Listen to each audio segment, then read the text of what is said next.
kelemahan itu. Dan sekali lagi saya katakan, bahkan berkali-kali di hadapan saudara-saudara, bahwa manusia itu punya kelemahan, punya kekurangan. Nah, kekurangan saya itu adalah kesempurnaan saya sebagai manusia.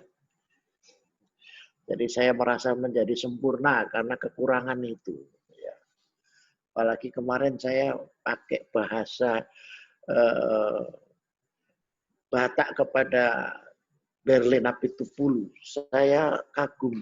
Dia malah membalasnya matur nuwun. Ini apa jabat beliau ini ya. Jawa Batak itu kan jabat itu ya. Terima kasih Pak Rina Pitupulu. Horas ya. Saya lagi belajar itu. Banyak yang lupa, saya sekarang masih mempelajari lagi yang. Kemudian saya liwat berkali-kali di depannya Pak Wendy. Itu ramai sekali Pak Wendy. Syukur. Ya. Tadi Ibu Siti Nur, selamat pagi. Sudah datang. Teman-teman yang lain saya nggak mungkin menyapa satu-satu. Tapi itu ada Ketut. Terima kasih Pak Ketut. Ya. Ketut yang Bali satu. Nih Ketut nih. Ya.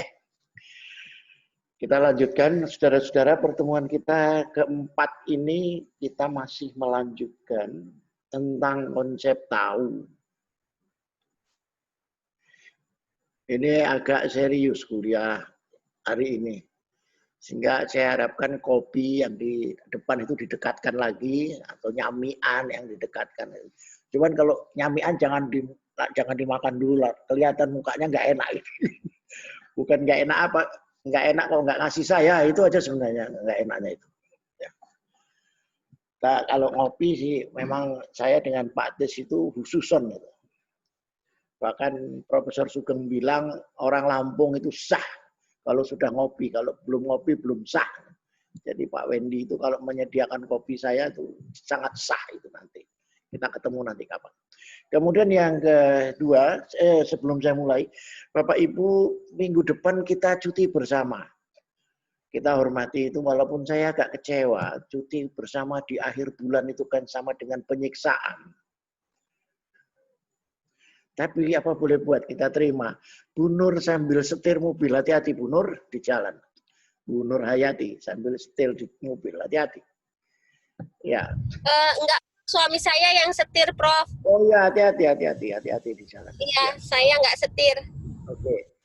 Kemudian minggu depan kita cuti bersama. Kemudian minggu pertama bulan Oktober itu hari Sabtunya kita ngumpul bersama di ruangan aula Profesor Kadir Muhammad. Saya pengen jumpa fan. Jumpa fan.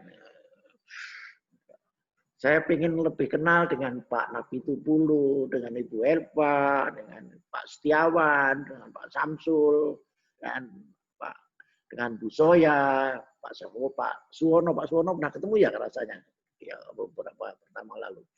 Kita bisa diskusi lebih banyak. Harapan saya supaya cepat selesai.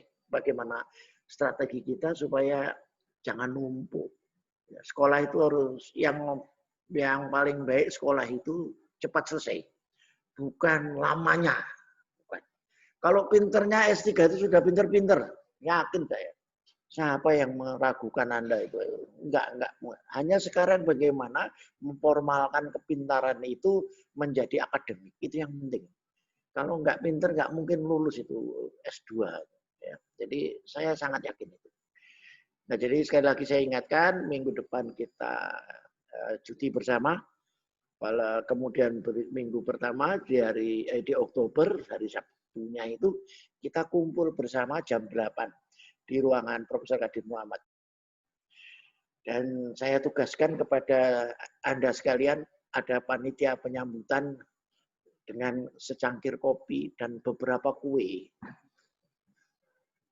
Yang enak itu jangan kue yang gedongan. Istilah Pak Tis itu kue gedongan kalau pakai yang macam-macam. Yang paling enak itu kelas rakyat aja. Singkong direbus, kemudian digoreng pakai mentega. Wah, itu enak banget hidupnya. itu luar biasa. Itu ganjel perut yang luar biasa. Oke, kita bicara tentang tahu. Apa itu tahu? Bagaimana caranya manusia dapat tahu? Saya kira itu Anda wajib membuka video yang sudah ada itu, diperhatikan. Kemudian tugas-tugas sudah saya tempel di forum kelas. Ada 9 tugas di forum kelas. Sudah ada semua di sana, bisa dilihat, bisa dicicil tugas-tugas itu. Kemudian nanti akan saya tempel lagi di setiap pertemuan. Tapi di forum kelas sudah 9 tugas itu tertempel di sana. Karena dengan COVID ini ya yang bisa menutupi penilaian itu ya tugas itu. Nah, oleh sebab itu saudara, manusia itu caranya apa? Ingin tahu. Termasuk Anda sekarang ini sebenarnya korban ingin tahu. Korban ingin tahu. Pengen tahu kayak apa jadi dokter itu. Mas Rudi Nata Miharja.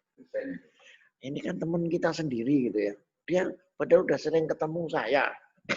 Dia mesti pengen tahu. Seperti apa tuh rasanya jadi dokter itu. Itu ingin tahu. Lalu bagaimana prosedurnya? Itu muncul secara apa? Secara langsung bagaimana kita mencari tahu dengan konsep pemahaman yang kita miliki sebelumnya. Terus selanjutnya pertanyaannya adalah bagaimana agar kita dapat pengetahuan yang benar. Itu pertanyaan-pertanyaan silogisme yang muncul di kepala kita. Kemudian kriteria kebenaran itu seperti apa? Pertanyaan terakhir, cara mendapatkan yang benar itu bagaimana?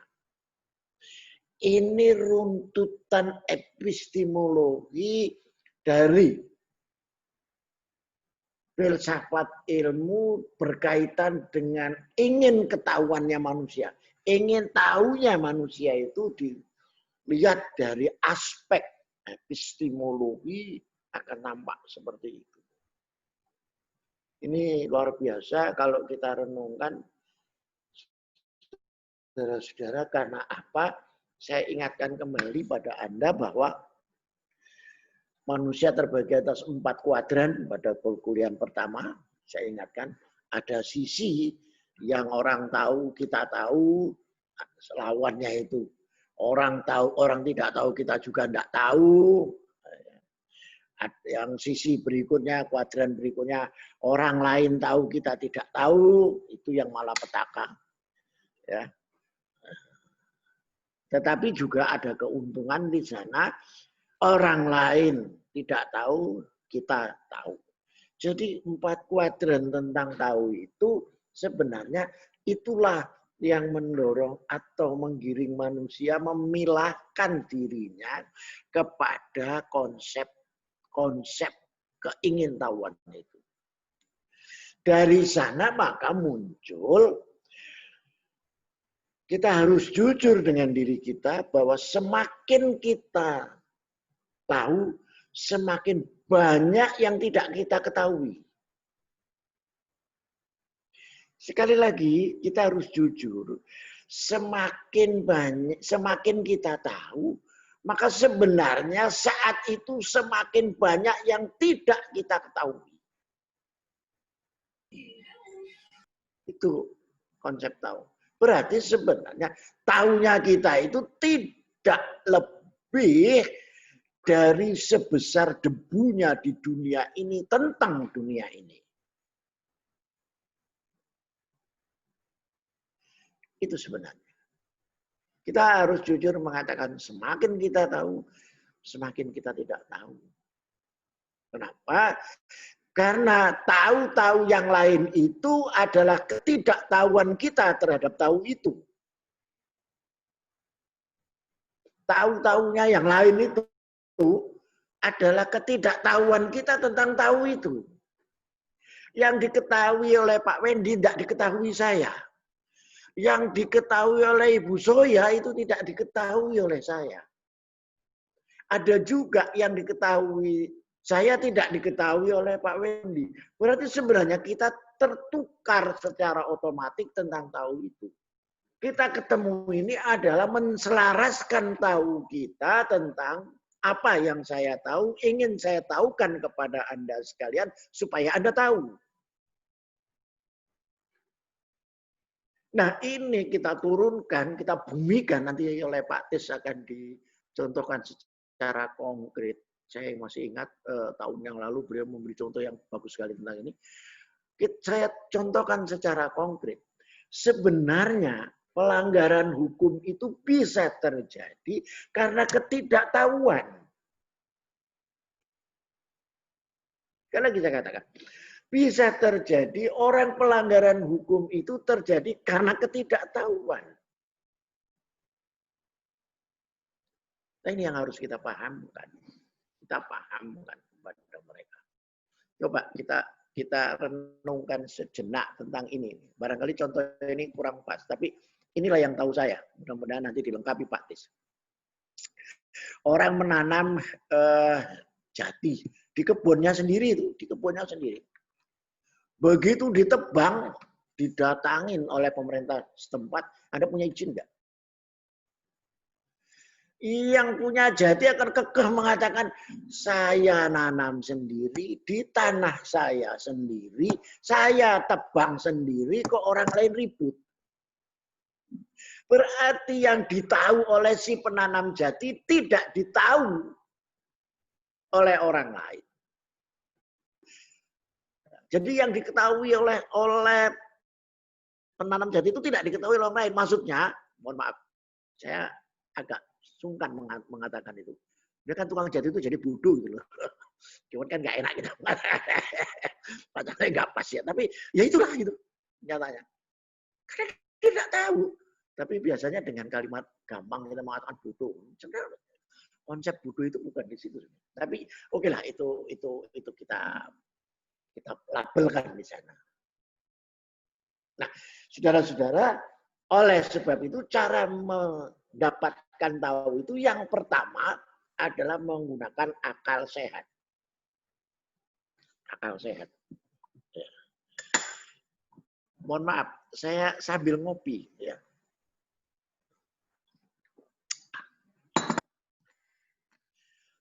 Jadi pertama itu akal sehat. Randall dan Buchler mengatakan begini. Akal sehat itu tidak lebih adalah pengalaman yang sporadis sifatnya. Sporadis. Jangan Anda katakan ini salah atau benar, nanti dulu ya, nanti dulu. Kita nggak menilai. Tapi saya ingin memasukkan, kita masuk kepalanya Randall, kita pahamkan dia. Apa yang dimaksud diperoleh secara tidak sengaja. Maksudnya kebenaran itu diperoleh, tahu itu diperoleh dari mencoba. Batas itu benar. Contoh, Pak Setiawan Adiputra mobilnya pecah ban di jalan. Selama hidup nggak pernah buka ban. Karena nggak ada orang lain, buka pap nih di mana ini dongkrak. Ini didongkrak dulu apa dibuka dulu bautnya. Nah itu kan coba. Lama-lama Pak Setiawan tahu. Oh, berarti kalau mau bannya pecah ini mestinya dibuka dulu rodanya, baru didongkrak. Yang didongkrak itu yang mana? Dan seterusnya. Itu proses yang sangat sederhana. Tapi sesederhana apapun, saudara-saudara, itu tetap hidup di tengah masyarakat kita. Tetap hidup di tengah masyarakat kita.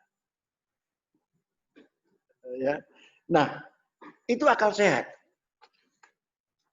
Nah, karakteristik akal sehat ini, saudara-saudara, kalau kita lihat, kebiasaan yang mengulang, jadi diulang-ulang. Seperti tadi, Pak Setiawan tadi nyoba dongkrak ini nggak bisa, dongkrak ini nggak bisa. Lain lagi dengan Ibu Siti Nur, begitu bannya pecah, langkah pertama saya telepon suami saya. Oh, itu langkah pertama. Ya. Langkah pertama. Nggak mau pusing, telepon, mobil tak tinggal, aku cari Gojek. Nah, itu langkah pertama. Boleh saja, kan nggak salah. Nggak salah. Ya, nggak salah. Gitu. Ya. Beda dengan Anissa.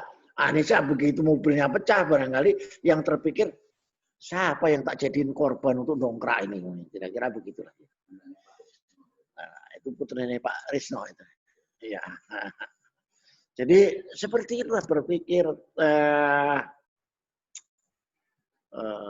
kebiasaan yang memunculkan karakteristik akal sehat atau common sense itu. Yang kedua, kabur dan samar-samar, itu sifatnya. Jadi coba Anda sekarang saya ajak Anda berpikir yang Anda pikir. Tolong dicermati ini. Mari kita berpikir yang kita pikir. Oke, sudah? Anda yang belum pernah ketemu saya tadinya belum ketemu saya. Barangkali yang namanya Pak Sudjarwo itu bayangan Anda begini. Begitu lihat di layar, oh ini toh. Nah, itu dari kabur samar-samar menjadi kenyataan. Itu automatically itu yang ada pada manusia. Jadi mari kita berpikir tentang yang kita pikirkan. Itu menjadi lebih indah itu ya. Kita menjadi lebih indah. Kenapa? Karena kita jadinya bisa menggunakan metodologi penelitian yang cara berpikir dengan berpikir seperti ini. Apa itu metodologi penelitiannya? Verstehen, bahasa Belanda. Kalau pernah Anda mendengar itu verstehen, ya ini berpikir memikirkan orang yang sedang mikir, itu verstehen. Ini paling banyak penelitian ini cara berpikir seperti ini aliran-aliran dari Leiden. Aliran-aliran Leiden seperti itu, melihat pemikiran-pemikiran. Oleh sebab karena itu maka perguruan tinggi hukum di Eropa banyak sekali mensyaratkan calon mahasiswanya harus matematikanya bernilai sempurna. Jangan merendahkan orang fakultas hukum nggak tahu matematik, itu salah itu. Hidup di Indonesia itu kadang-kadang memang aneh. Justru bisa menjadi ahli hukum itu kalau matematikanya dia sempurna. Kenapa? Karena di sana banyak logika-logika matematik yang harus menjadi dasar pengetahuan untuk pengujian pemikiran-pemikiran yang seperti itu. Saya jadi ingat, karena di ruangan di gedung ini, dulu saya dengan Profesor Kadir Muhammad Almarhum, itu meyakinkan orang bahwa ada metodologi normatif substantif. Itu setengah mati sekali. Setengah mati sekali. Karena apa? Yang ditahu oleh banyak orang, metodologi itu pakai statistik, pakai regresi, pakai korelasi produk momen, yang kayak gitu itu. Kenapa?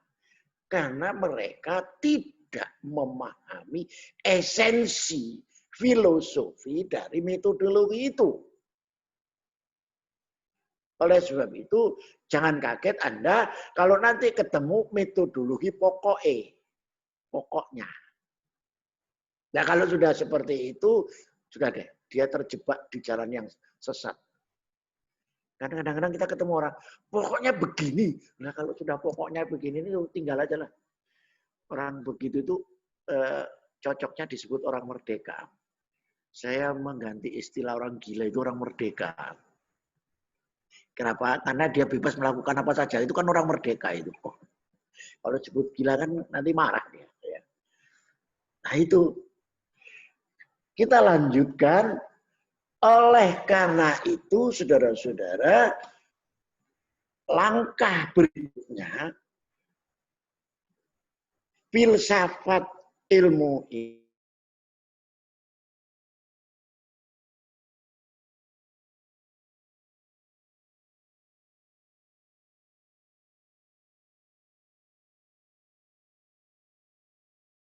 yang disebut rasionalis, bukan induktif, deduktif. Jadi dari yang umum, pengalaman yang sana, pengalaman yang sana, pengalaman yang sana, seperti ini. Oleh sebab itu, saudara-saudara, dalam menulis karya ilmiah, termasuk disertasi, Pak T selalu menugaskan Anda baca jurnal penelitian tentang topik penelitian disertasinya. Kenapa? Karena berpikir deduktif itulah yang membangun latar belakang yang menjadi karakteristik keilmuan Anda. Saya berhadapan dengan orang 21 sekarang ini di layar ini. Berarti ada 21 pemikiran tentang tesis atau disertasi yang akan Anda tulis memiliki latar belakang yang berbeda. Oleh karena itu, berkali-kali saya mengatakan, tolong jangan tulis judul, tulis masalah penelitian. Ada tugas kemarin itu yang pakai layer 1, layer 2, layer 3, itu memposisikan, bisa dua pemikiran, ada yang menggunakan proses ontologi, dia mendekatkan diri dari sektor, ada yang mendekatkan diri dari substansi keilmuan. Semuanya benar.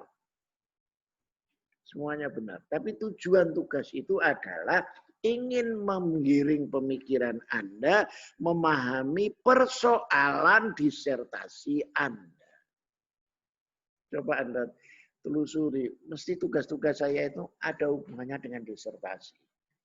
Dengan disertasinya Bapak Ibu sekalian. Rancangannya seperti itu. Coba dibuat lingkaran itu, tengah ditulis tema disertasi. Nanti kan ketemu, oh iya ya, layer kedua ini saya harus mencari ini. Layer ketiga saya harus cari ini. Tinggal merekonstruksi menulis. Nah, itu maksudnya. Ya. Saya bangga kemarin Pak Berlin Napitupulu tersesat di jalan yang benar, mengirim duluan tugas itu ke saya, padahal saya minta lewat ketua kelas. Pak Wendy juga begitu, dia kirim. Saya jadi tahu duluan, oh ini maksudnya begini pemikirannya. Jadi saya bangga sekali, berarti Bapak Ibu sekalian masuk S3 tidak dengan kepala kosong, tapi dengan tematik persoalan yang akan Bapak Ibu tempuh. Oleh sebab itu, saya sangat-sangat bangga jika Anda tidak terlalu berlama-lama di kampus Unila. Cepat jadi dokter, sidang nanti sidang terbuka. Kalau saya masih hidup, bisa diundang, saya ingin menyaksikan. Di usia ujung-ujung usia saya ini, saya masih ingin melihat kesuksesan Anda semua. Itu rasional. Nah, dari rasional itu, berpikir deduktif itulah muncul metode kualitatif. Nah, ini cantolannya. Metode kualitatif itu cantolannya rasional pada filsafat ilmu. Nah, nanti kita ketemu pada pertemuan terakhir barangkali saya akan tampilkan jenis-jenis disertasi dengan yang seperti itu, yang dengan berpikir metodologi kualitatif nanti akan saya khususkan. Saya sudah siapkan dan bila perlu nanti caption itu saya bagi. Ingat, ilmu dengan saya gratis, boleh diambil, ya boleh diambil. Ada di YouTube juga ada itu. Disertasi yang baik, ada yang metodologi kualitatif, ada yang kuantitatif, yang sudah bentuk ringkasan dari saya. Itu di print, Gratis-gratis saja, nggak apa-apa. Ya. Itu yang rasional. Berubah kita, setting berikutnya, tidak semua orang mau berpikir rasional itu. Harus teruji. Caranya apa? Itulah empiris. Pengetahuan yang benar itu dasarnya pengalaman. Nah, di sini rasional ketemu empiris. Ribut itu. Yang empiris itu biasanya menggunakan pokoknya statistik dan dia harus kuantifikasi.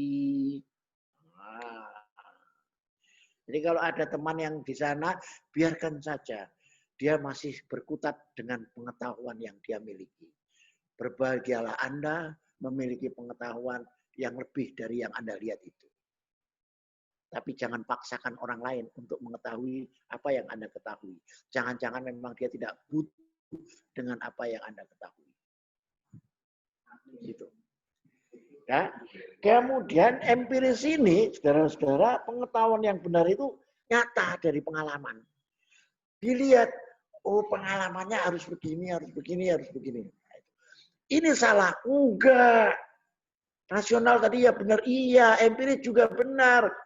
Putusan hakim, kalau Anda bekerja di kehakiman, tentunya juga Anda membuka putusan-putusan hakim yang lain yang sebidang, yang contohnya sama. Anda akan merekonstruksi yang namanya cara berpikir, dasar berpikir yang seperti ini namanya naskah akademik. Naskah akademik.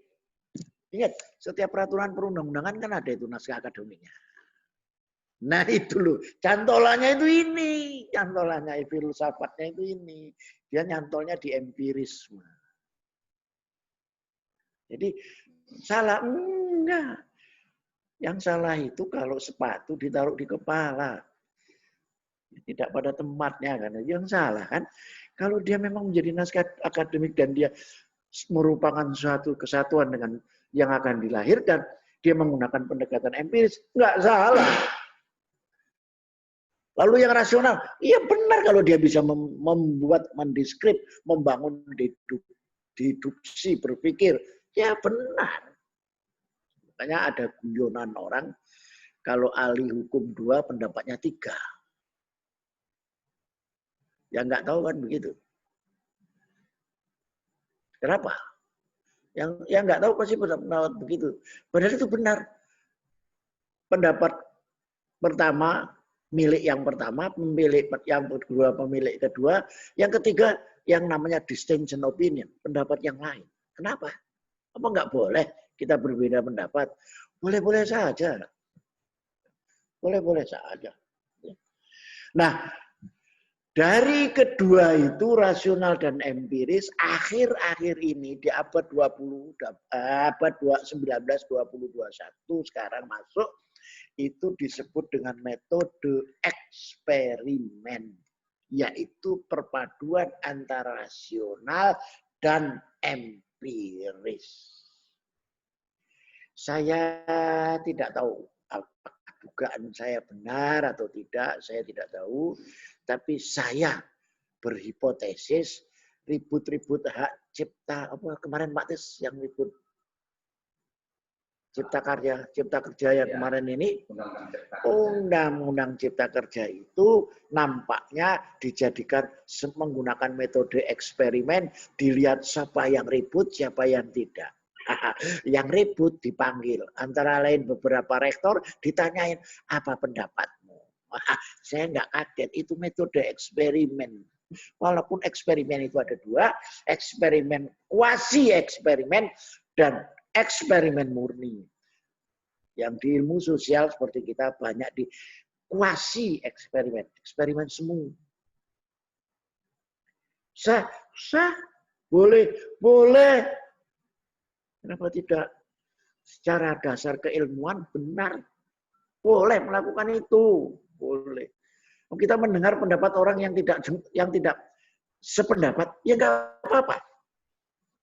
Nah, dengan belajar filsafat seperti ini, Anda tidak jadi kuping tipis. Tidak jadi kuping tipis.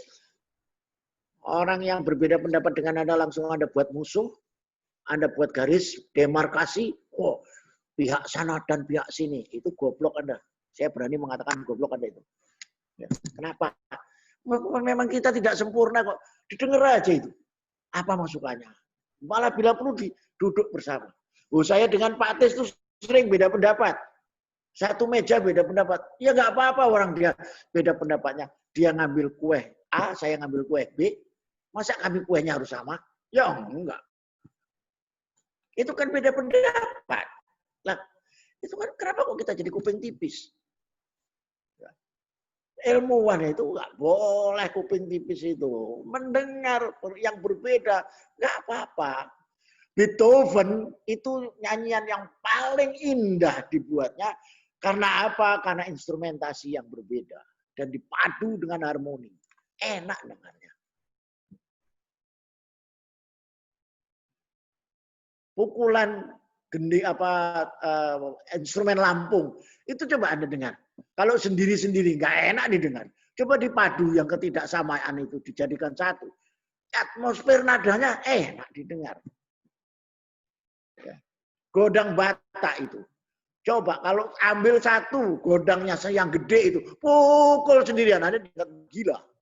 Tapi coba 12 godang itu kita pukul dengan irama tertentu. Telinganya orang Jawa pun enak itu dengar itu. Itulah keperbedaan dalam eksperimentasi seperti itu. Kenapa kita harus berbeda? Takut. Ya, itu.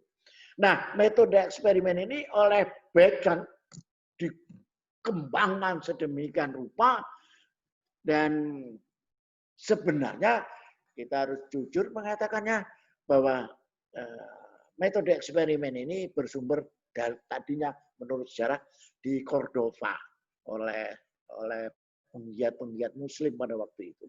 Cordova jatuh, itu dikembangkan di dunia Barat sampai sekarang. Itu startnya. Nah, dari sana, saudara-saudara, turunlah berpikir yang era sekarang disebut logiko hipotetiko verifikatif. Sadar atau tidak sadar, diyakini atau tidak, Pak Tisnanta itu berpikir logiko hipotetiko verifikatif. Kalau kuliah dengan beliau itu coba dengar. Pasti ketemu aja yang kosongnya, punya orang. Nanti sudah saya disambung beliau. Nanti beliau akan mengkritisi apa yang saya kemukakan. Kenapa? Karena beliau berpikir logiko hipotetiko verifikatif. Dia memverifikasi. Apakah saya salah? Enggak. Pak Tis salah? Enggak. Itu namanya komplementer, melengkapi. Nah, apa dasarnya? Pertama, perumusan masalah. Oleh sebab itu, berkali-kali saya ingatkan pada Anda semua, ayo tulis latar belakang masalah. Jangan latar jauh. Latar belakang, jangan latar jauh ya. Kalau nulisnya Pak Wendy, latar belakang Pak Wendy itu jangan sampai Gunung Betung. Cukup di pinggirnya itu. Kalau Gunung Betung diambil itu latar jauh. Latar belakang itu behind dari persoalan kita. Bukan yang jauh ke sana. Enggak. Apalagi ada yang menulis, mohon maaf, tidak mengurangi rasa hormat. Ada yang menulis latar belakang, dasarnya kitab suci. Waduh, urusan Tuhan sudah banyak diurusin lagi dengan kitab suci. Suruh ngurusin disertasinya itu, disertasi urusanmu bukan urusan Tuhan. Itu pikiran-pikiran yang seperti itu. Makanya Pak Tis bilang, sebelum ke Tuhan saya juga bisa. Gitu. Nah, itu hipotetiko verifikatifnya muncul. Gitu ya. Nah, berikutnya, kalau begitu, saudara-saudara, gejala tahu itu seperti apa? Nah, gejala tahu itu yang pertama, manusia ingin tahu, ada drive, ada dorongan ingin tahu. Anda betah mendengarkan kuliah ini karena Anda ingin tahu. yang tidak Anda tahu. Kebetulan yang saya tahu. Walaupun saya tidak tahu apa yang Anda tahu. Loh gitu. Berpikirnya begitu. Nah, kemudian manusia nalar yang kedua. Bernalar. Coba latar belakang, tujuan, kegunaan penelitian. Itu nalar. Kemudian metode, terus analisis kesimpulan. Masalahnya apa, kesimpulannya apa.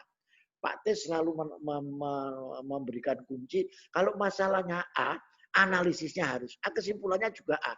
Adapun ada A yang lain, itu boleh-boleh saja. Tapi nanti itu namanya nalar. Kemudian manusia berlogika. Saya tidak perlu menjelaskan lagi kalau ini, dan manusia ingin tahu benar, yang mungkin benar, yang tidak benar. Nah, itulah pergulatan gejala tahu yang terus dan terus menerus. Oleh sebab itu, saudara-saudara, saya sangat mengharapkan pada Anda disertasi itu dipikir dan ditulis dari sekarang. Jangan ingat disertasi pada waktu cuma hari Sabtu. Ingat disertasi hari Sabtu. Jangan. Dari hari Senin sampai hari Sabtu itu ingat itu. Ya kalau mau istirahat dari Minggu bolehlah dilepaskan. Bolehlah. Tapi itu tugasmu. Begitu sudah sentuh dokter, selesailah itu. Tinggal mempertanggungjawabkan PhD-nya tadi, Philosophy of Doctor. Makanya disebut filsafat ilmu, bukan filsafat sains. Kadang-kadang salah teman-teman, tapi ya salah menjadi benar itu. Padahal filsafat sains itu adalah yang behavioristik. Kalau filsafat ilmu itu lebih jauh, lebih dalam. Ilmu itu adalah ilmi. Dari bahasa Arab. Wah, kita nggak usah berdebat tentang itu karena perdebatan yang menyia-nyiakan waktu. Lalu sumber tahu itu dari mana? Yang pertama, akal budi. Itulah yang mendasari rasionalitas. Akal budi. Kemudian panca indera. Itu empiris. Kemudian intuisi. Nah, yang ini. Yang ketiga, keempat ini saya akan jelaskan. Intuisi. Intuisi itu tidak ada proses. Mohon maaf pada bapak-bapak. Pada bapak-bapak. Ternyata Tuhan memberi kelebihan kepada wanita.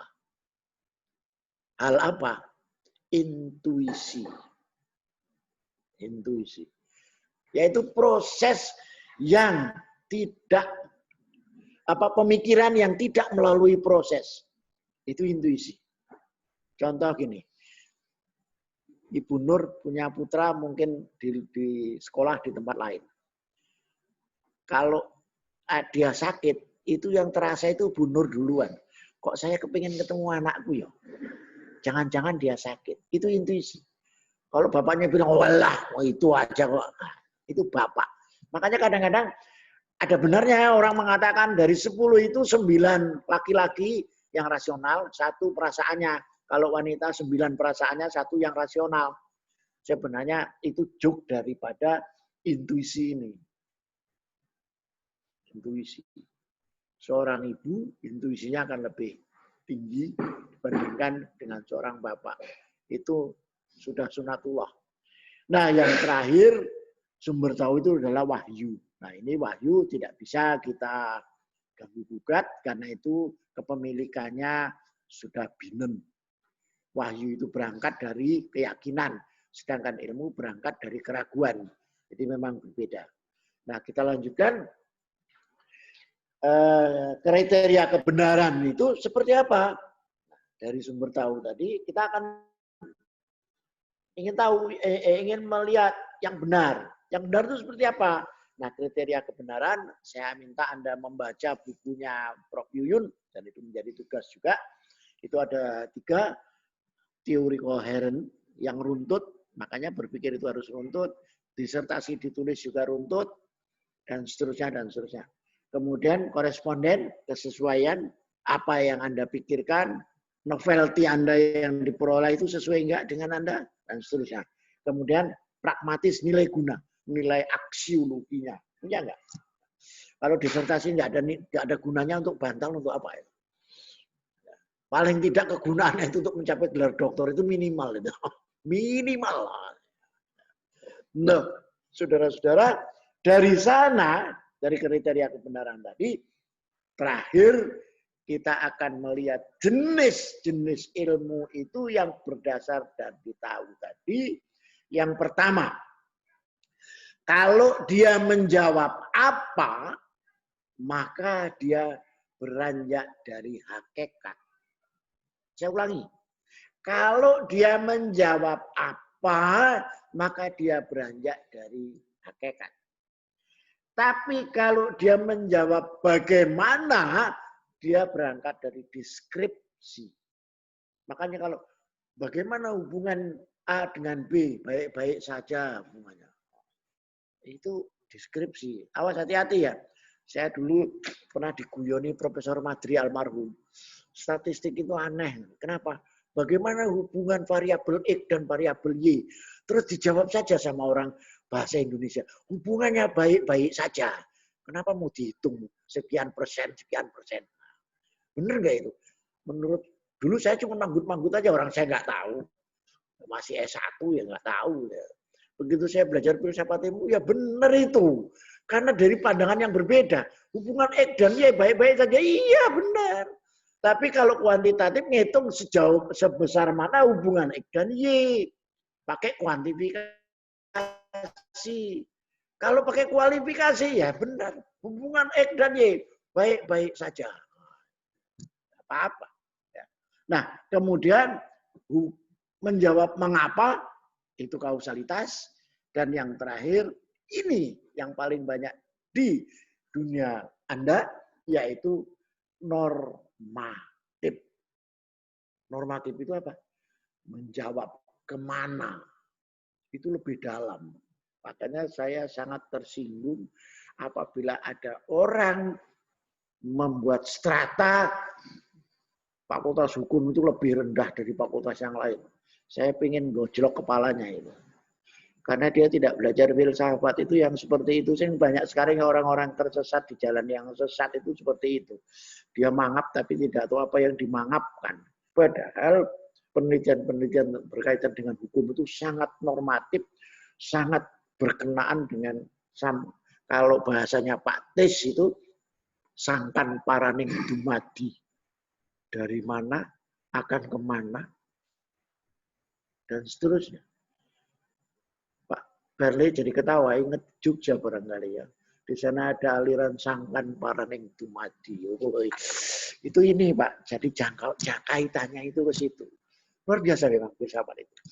Saya kira itu dari saya. Sebelum saya tutup dengan statement, saya serahkan kepada Pak Tis untuk memberikan komplementer, terutama tentang hipotetiko verifikatif tadi. Monggo Pak Tis, silakan.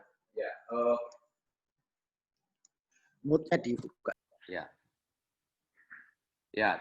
Terima kasih Prof. Jarwo. Ini hari ini saya disiksa oleh Prof. Jarwo. Kenapa saya ini Prof, tadi saya membagikan tulisan saya ke grup dan saya berharap Bapak itu berkenan membaca. Di situ sudah saya kasih garis bawah cetak tebal dan garis bawah hal-hal yang harus ditangkap oleh Bapak Ibu. Berbicara tentang tahu itu kayaknya sederhana, tetapi mohon maaf, ini kompleksitasnya luar biasa.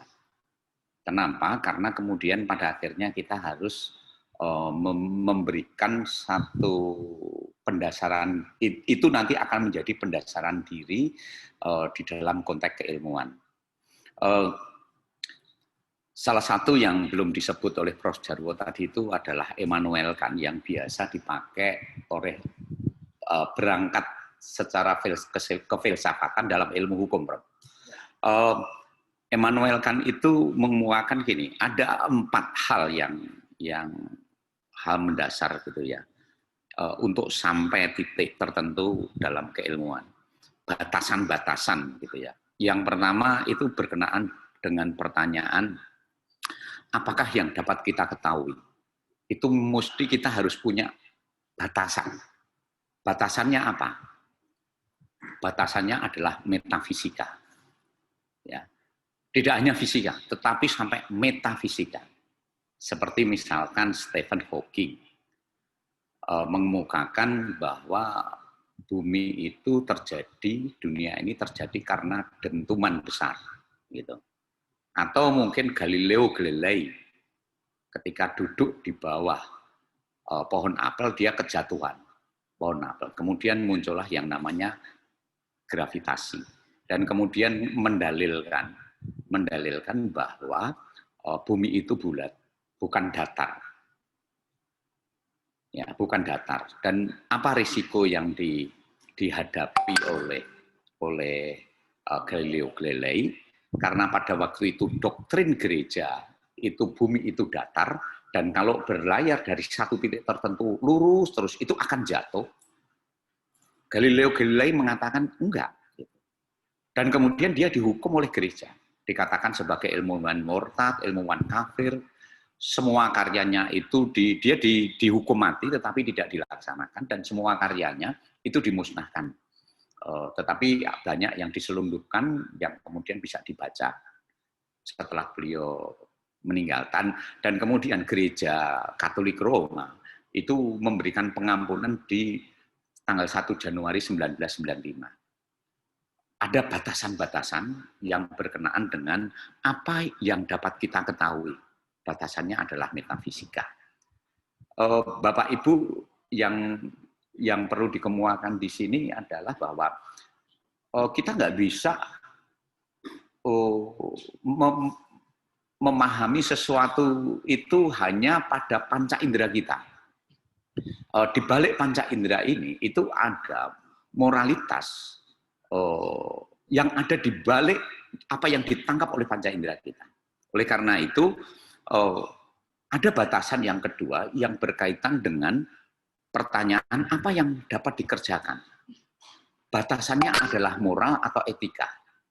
Nah, ini yang kemudian dipakai oleh Ronald Dworkin bahwa dengan metodenya moral reading itu, bahwa membaca hukum itu basisnya adalah moral, basisnya adalah etik. Gitu. Apakah sesuatu yang kita baca demikian itu seperti yang dikehendaki oleh masyarakat? Seringkali ada satu titik tertentu, hukum itu hanya merupakan satu bentuk khusus dari etika. Etika lebih luas. Ya, etika lebih luas. Inilah batasan terhadap pertanyaan apa yang dapat dikerjakan. Kemudian pertanyaan yang ketiga, batasan yang ketiga itu berkaitan dengan pertanyaan sampai di mana di harapan kita? Sampai di mana harapan itu? Batasannya adalah agama. Seorang ilmuwan besar seperti Einstein itu mengemukakan bahwa Tuhan adalah yang paling superior di dunia ini hanya satu, yaitu Tuhan. Ya. Nah, kita bisa mengatakan bahwa batasan yang akan diperdebatkan di sini menjadi batasan apa yang dapat kita ketahui itu adalah agama. Dan batasan kemudian yang keempat yang berkenaan dengan pertanyaan atau tema hari ini yang dikemukakan oleh Immanuel Kant itu apa yang dinamakan manusia. Ya. Apa yang dinamakan manusia? Kenapa? Karena akan ada perspektif sendiri-sendiri yang ditentukan oleh situasi, kondisi, realitas, dan kemudian juga rasio-rasio manusia dan moralitas manusia. Kalau misalkan di Jawa menggunakan perkawinan matriarkat gitu, perempuan ngelamar laki-laki, waduh ya susah gitu. Tapi kalau di beberapa negara misalkan Tibet, ya akan berbeda. Gitu. Kalau kita menguburkan manusia itu dengan suatu ini. Kalau di Tibet itu ada namanya pemakaman langit. Pemakaman langit itu kalau orang meninggal ditaruh di padang luas begitu, dan kemudian datanglah burung-burung pemakan bangkai itu. Semakin banyak burung yang memakan bangkai jasad manusia itu, buat orang Tibet itu, wah itu luar biasa. Berarti dia akan dibawa ke surga gitu. Nah ini adalah batasan-batasan. Batasan keempat yang dinamakan oleh melalui pertanyaan apa yang dinamakan manusia. Bapak Ibu, saya tidak begitu pede untuk membedah ini ketika ketika kita ada di dalam satu proses Zoom begini. Saya mengirimkan melalui grup satu tulisan yang berkenaan dengan apa pengetahuan dan ilmu pengetahuan itu. Artinya begini, kalau Prof. Jarwo tadi titik berangkatnya adalah tahu, tapi bukan hanya sekedar tahu begitu saja, tetapi dari tahu nanti masuk ke ilmu pengetahuan, gitu. Nah, demikian juga tadi kemudian dikemukakan dengan apa yang namanya kebenaran, gitu ya. Dan ada 4 batasan yang saya kemukakan tadi. Yang menjadi problematik utamanya adalah bagaimana korelat, bagaimana hubungan 4 lembaga kebenaran yang sekarang ini ada di dalam perspektif di dalam perspektif semua manusia gitu. Yang pertama begini, seni. Ya. Kalau orang yang nggak tahu seni ngelihat gambarnya Avandi itu apa cekeran pitik begitu ya. Tetapi orang yang memahami seni luar biasa. Kenapa saya kemukakan dan apa hubungannya relasinya seni ini dengan hukum? Hukum itu juga art. Ya. Bagaimana ketika argumentasi misalkan Bu Fitri sebagai lawyer gitu, itu dengan sebuah argumentasi yang namanya argumentum ad hominem, biar kelihatan dikasihani, itu argumentasinya itu argumentasi yang playing victim gitu, sehingga orang membela dia, medsos kemudian membela dia. Nah, ini sebenarnya adalah seni, dan di dalam hukum itu adalah satu hal yang sah, apalagi ketika hukum itu ada di dalam ada di dalam satu sistem peradilan juri gitu. Jadi seni yang paling pertama. Kemudian yang kedua ilmu. Ilmu nanti akan ada persyaratan-persyaratan tersendiri yang juga pasti akan berkaitan dengan seni. Ya. Yang ketiga adalah filsafat. Ilmu mempunyai nilai kebenaran juga. Seni juga punya kebenaran, punya wilayah kebenaran. Ilmu juga mempunyai wilayah kebenaran. Dan yang ketiga adalah filsafat. Filsafat itu menjadi landasan argumentasi. Dan kemudian ada kebenaran yang namanya agama, yang didasarkan pada keyakinan. Nah, 4 lembaga kebenaran ini, itu mempunyai korelasi yang luar biasa, yang menjadi dasar untuk tahu. Dan saya mengirimkan materi singkat yang baru tadi saya cari, tulisannya Pak Tri Karyono yang menurut saya lebih mudah untuk dipahami. Korelat 4 lembaga kebenaran manusia, yaitu filsafat, seni, ilmu, dan agama. Tetapi ketika Bapak Ibu membaca tulisan ini, saya sengaja mengambil bukan orang hukum yang menulis. Kalau orang hukum yang menulis biasanya sangat sangat ruwet gitu. Kebetulan Tri Karyono ini orang filsafat, tetapi ketika melihat korelasi antara filsafat, seni, ilmu, dan agama, tolong diletakkan dalam konteks ilmu hukum. Ya. Tolong diletakkan di dalam konteks hukum. Ya. Mengapa demikian? Karena objek studi kita itu adalah ilmu hukum. Demikian juga ketika kita berangkat, kita berbicara tentang apa yang namanya tahu. Ya. Itu juga diletakkan dalam kerangka ilmu hukum. Saya nanti siang akan coba untuk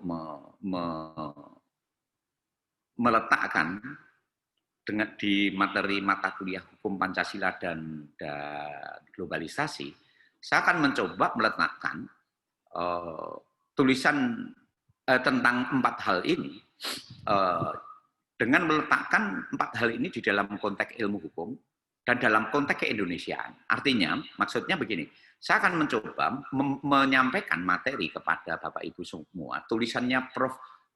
B. Arif Sidarta, Arif B. Sidarta, tentang ilmu hukum Indonesia. Bagaimana struktur ilmu hukum Indonesia yang didasarkan pada Pancasila. Di sini mesti harus dilandaskan kepada pemahaman orang Indonesia itu tentang dirinya, tentang negaranya, tentang ideologinya. Dan di dalam konteks ideologi nanti mesti harus kita berani meletakkan kritik ideologi, memberikan pemahaman tentang kritik ideologi. Bagaimana Pancasila sebagai ideologi itu diletakkan di dalam pengetahuan. Kalau itu kemudian diletakkan dengan pengetahuan, dengan apa yang dikemukakan oleh Prof. Jarwo tentang apa yang dinamakan tahu itu, mesti ada kritiknya dong. Ada kritiknya. Immanuel Kant juga dikritik oleh murid-muridnya yang mengatakan bahwa Immanuel Kant itu membangun sebuah mahkamah kebenaran. Gitu. Oleh karena itu harus dikritik. Dan seorang di dalam konteks pembelajaran, dalam konteks strata S3.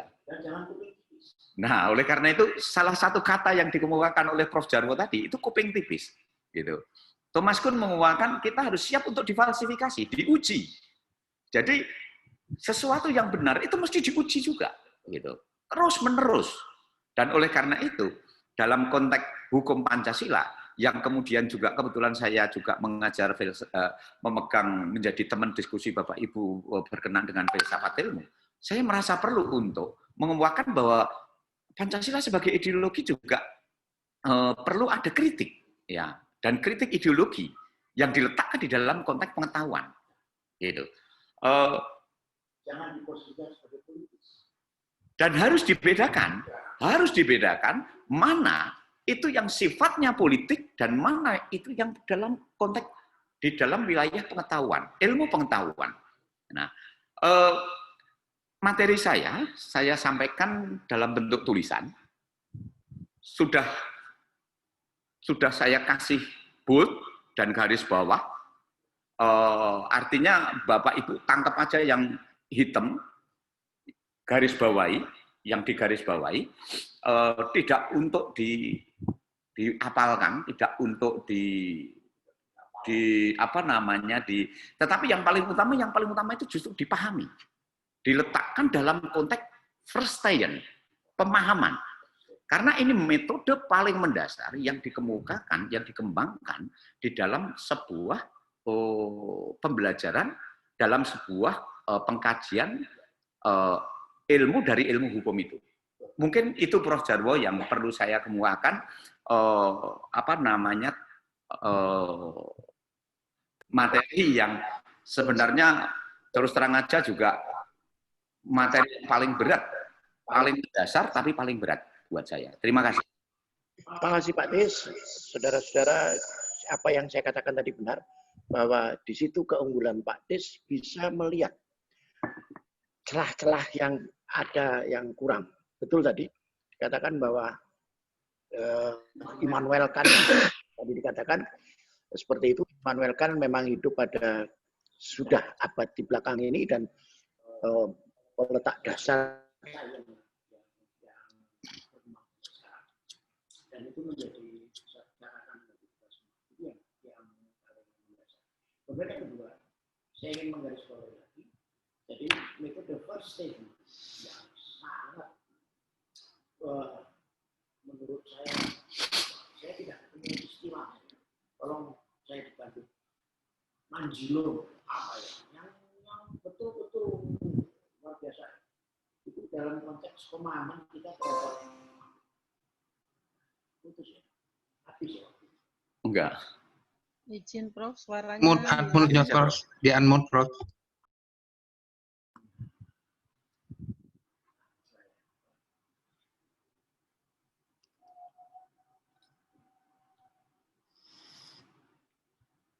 Ya.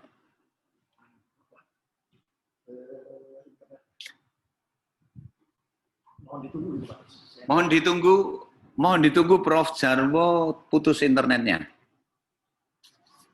Mungkin karena tanggal tua juga.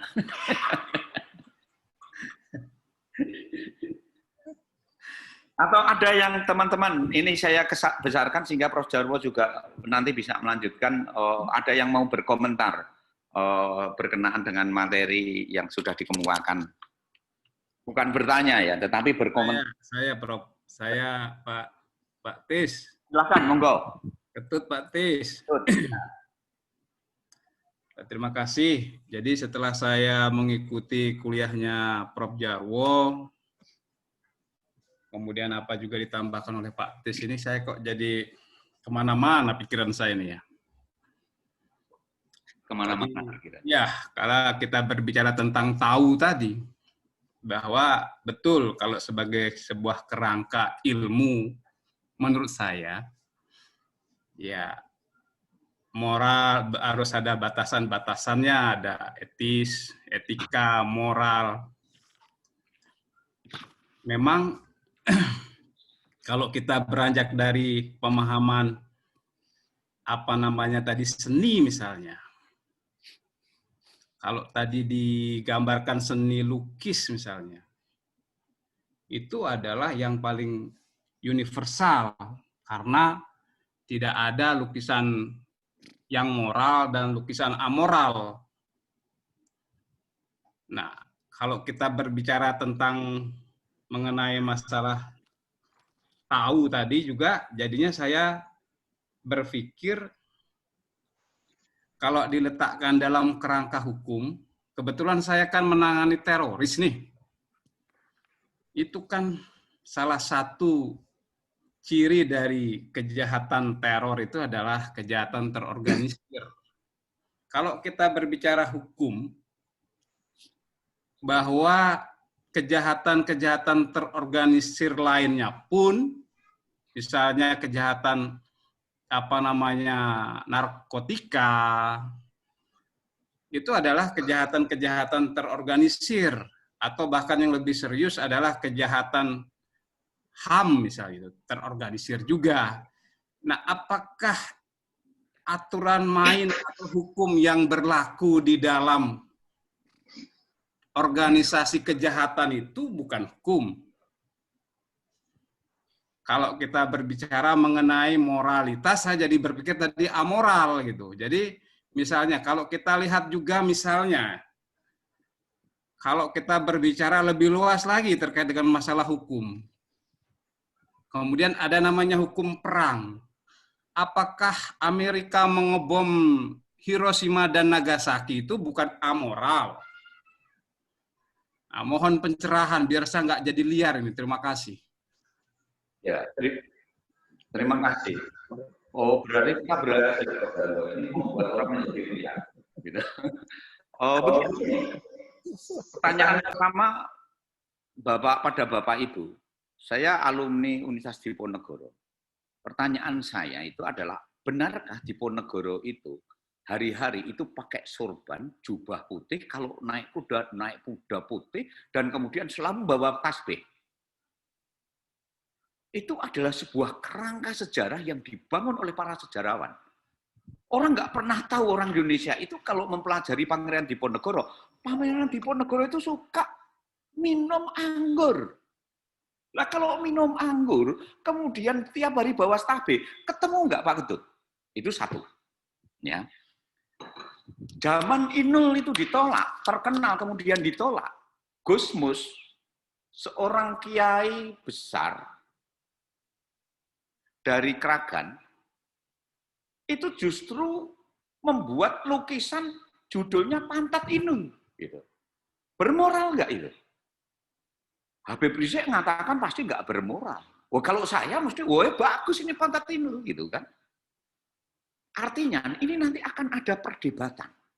Oleh karena itu, keliaran kita di dalam berpikir yang radikal dan reflektif, keliaran kita berpikir itu ada tolok ukurnya Pak Ketut, yaitu radikal tetapi reflektif. Kalau Pak Suwono itu ada bahasa Jawa, ngono ya ngono ning aja ngono gitu ya Pak ya. Atau kalau Prof. Jarwo tadi bicara manjilo itu tadi. Kalau Dworkin itu juga moral reading kalau di dalam konteks hukum. Tapi kemudian yang paling mendasar, menjadi isu paling mendasar itu adalah kebenaran. Dan kemudian dalam konteks kebenaran ini, kita harus meletakkan di dalam sebuah kerangka yang komprehensif. Saya selalu bertanya ketika pada mahasiswa, ketika mengajar filsafat hukum. Filsafat hukum itu berpikirnya radikal dan reflektif. Kalau berpikir radikal dan reflektif, pasti akan ada hasil, akan menjadikan orang itu, kalau enggak pemberontak, ya buta dan tuli mata hatinya. Kalau tidak pemberontak, ya buta dan tuli mata hatinya. Dan ketika itu saya sampaikan, pilih mana? Biasanya milih pemberontak. Saya jawab, Anda bukan pemberontak. Kenapa? Ya. Karena dia memilih satu pilihan yang saya sodorkan. Yang dua-duanya itu enggak enak. Mesti harus cari yang paling enak. Ya. Kenapa? Jadi pemberontak ya nggak enak. Kalau menang, nggak akan dikatakan teroris, Pak Ketut. Tapi kalau kalah, ya akan dikatakan teroris. Tetapi kemudian, apakah kita kemudian menerima teroris itu? Oh, bukan begitu. Kita harus mempelajari mengapa mereka menjadi teroris. Mengapa mereka seperti itu? Yang diselesaikan itu bukan yang sekedar tampak pada panca indera. Seperti yang dikembangkan oleh Immanuel Kant tadi. Apa yang dapat kita ketahui? Batasannya itu bukan hanya terkait dengan panca indera kita. Ketentuan peraturan perundang-undangan. Enggak. Di balik itu ada latar belakang yang luar biasa.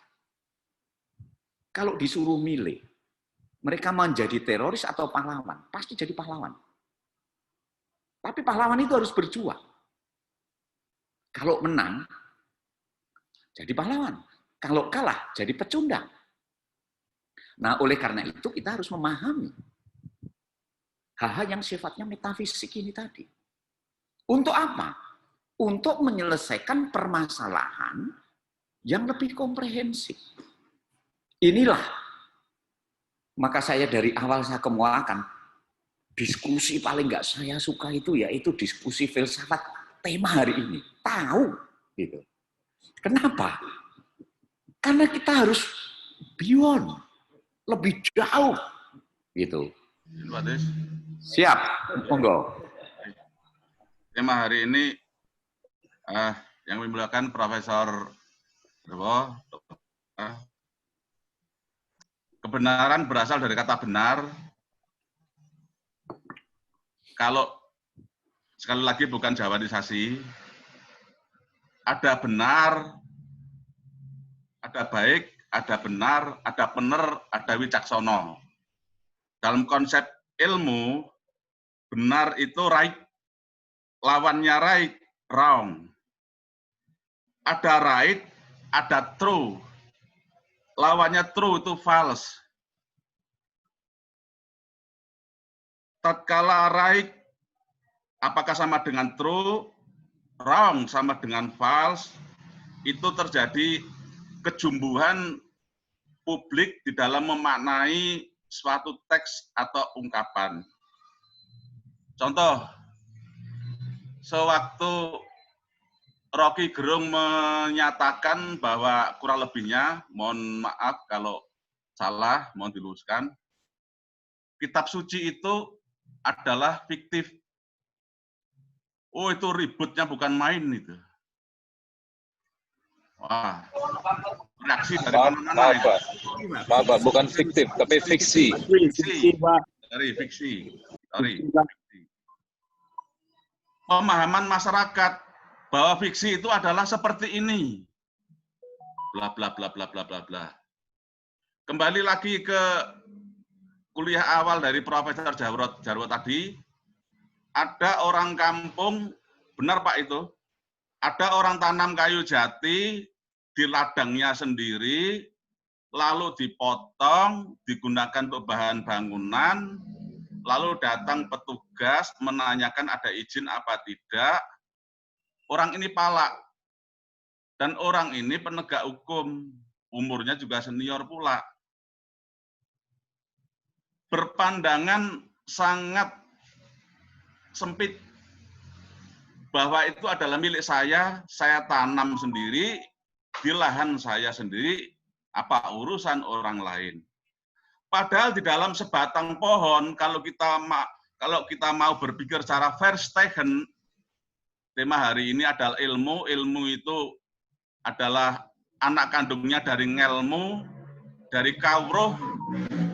Kalau dalam bahasa sastra Jawa itu kawruh, verstehen mungkin dalam bahasa Jermannya, bahwa dalam sebatang pohon itu tidak hanya manusia saja yang berhak untuk menikmatinya. Burung pun juga berhak menikmati, untuk bertengger di situ, untuk membuat sarang di situ. Kalau bicara ilmu lingkungan hidup. Semut pun juga berhak hidup di situ. Ular, ulat, dan sebagainya. Termasuk oksigen pun juga pengen bersarang di situ. Tetapi kawan saya satunya ini, kami pahamkan seperti itu, boro-boro bisa atau bersedia menerima, malah kita dalam tanda petik dipalak. Itulah yang menjadi persoalan bangsa kita itu seperti itu. Boro-boro berpikir sampai tingkat wicaksono. Di bawahnya saja benar itu susah. Jangankan kebenar ke tingkat yang benar seperti yang saya sampaikan dari sisi ilmu pengetahuan, ilmu lingkungan hidup seperti itu susah. Itulah belum ditambah dengan informasi simpang siur tiap hari, belum ditambah hoax, belum ditambah kepentingan politik, kepentingan politik identitas dan sebagainya itu. Akhirnya mudah-mudahan yang diemban oleh Fakultas Hukum Unila ini, Hukum Pancasila, bisa menemui sasarannya, yaitu di tingkat berpikir yang benar. Syukur-syukur bisa dikembangkan atau berkembang, atau ada yang mau menengok apa itu ajaran benar, kebijaksanaan. Terima kasih, untuk sementara seperti itu. Ya, sebelum ke Prof. Jarwo, saya membuat tagline yang belum diterima oleh teman-teman, terutama Prof. Hakib itu. Saya tulis Enlightenment for Legal Wisdom. Itu sebenarnya filsafatnya seperti itu, Pak. Kebenaran itu ruwet gitu ya. Maka harus ada teorinya. Benar belum tentu benar gitu. Kalau bahasanya Pak Suwono tadi. Apalagi sampai tingkat wicaksono gitu ya. Wicaksono itu apa? Itu bahasa Indonesianya nggak ketemu. Tapi begini, justru disitulah letak tugas, letak mengapa kita bicara tentang filsafat hukum ini, filsafat ilmu ini. Mungkin pencerahan lebih lanjut oleh Prof. Jarwo. Monggo, Pak. Terima kasih Pak Tis, Bapak-bapak yang sudah mengajukan semacam opini yang berbeda, dissenting opinion. Saya terima kasih sekali dan saya bangga ternyata perkuliahan kita hari ini menarik sekali. Belum nanti Pak Wendy bicara tentang dari pemerintahan. Tambah rame lagi nanti. Merintah orang yang tidak mau diperintah atau merintah orang yang tidak bisa diperintah. Bingung lagi kita itu. Wah, ini memang ya, berarti kuliah kita berhasil hari ini. Memang saya sudah memperkirakan. Dan setiap pertemuan pasti seperti ini, bicara tentang tahu itu luar biasa. Dan saya berhasil membuat Anda semakin tidak tahu tentang tahu Anda itu. Ya. Semakin tidak tahu tentang tahu Anda. Kemudian untuk jawaban Pak Ketut tadi yang pertama, Pak Ketut, bicara masalah seni itu memang ada kan? Kita bicara kemarin, filsafat seni memang itu bersifat sangat subjektif, dan subjektif itu berarti sesuai dengan gambaran mindset yang dimiliki oleh orang itu. Saya contohkan pada pertemuan pertama dulu, bahwa kalau kita masuk ke galerinya Pak Apandi, kita akan bingung. Mohon maaf, barangkali Anda tidak bingung. Kalau saya bingung, karena saya nggak punya latar belakang sama sekali tentang lukisan. Sehingga apa yang diplotot-plototkan apa nih harganya miliaran jutaan itu saya menjadi bingung. Tapi saya berbahagia bahwa saya masih bisa bingung. Karena kalau saya sudah tidak bingung lagi, wah malah aneh.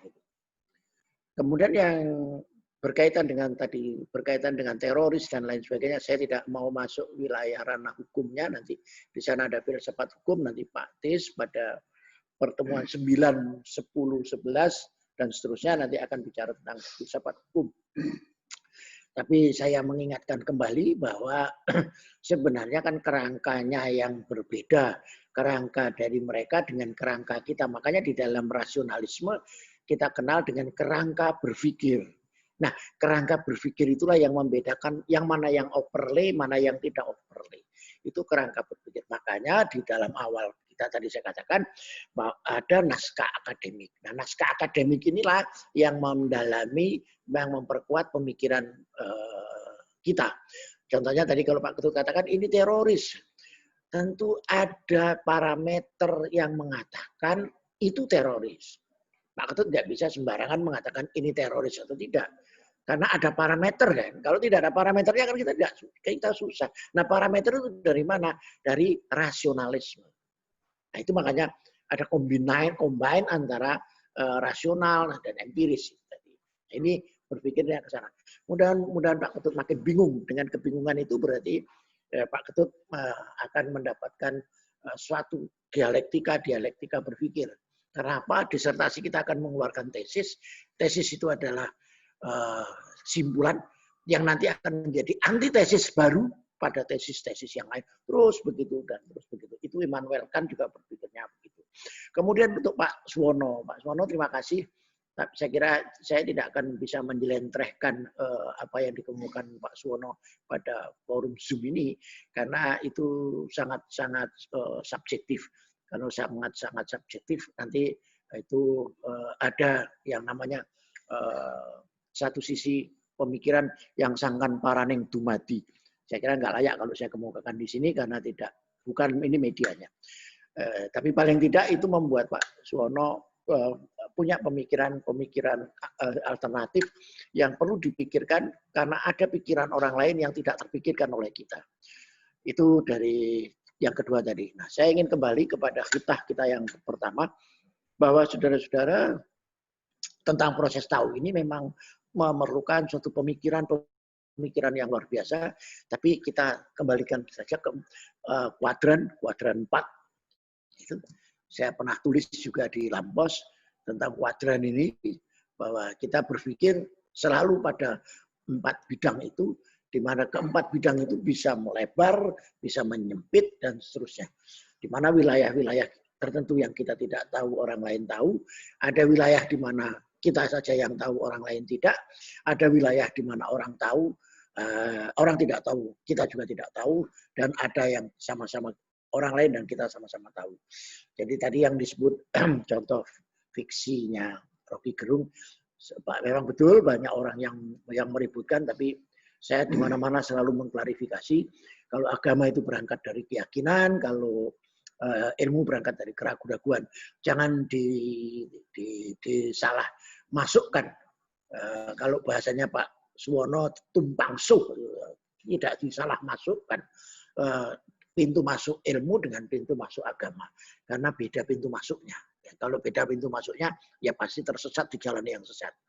Saya kira itu dari saya sudah 9.30 menit. Zoom kita sudah habis. Sampai ketemu 2 minggu yang akan datang. Kita bisa ketemu tatap muka langsung di aulanya Pak Profesor Kadir Muhammad. Saya kira itu, Pak Tis. Terima kasih Pak Tis atas kesempatannya. Kita tutup. Wassalamualaikum warahmatullahi wabarakatuh. Selamat pagi. Assalamualaikum. Terima kasih Pak Jarwo. Oke. Terima kasih Prof.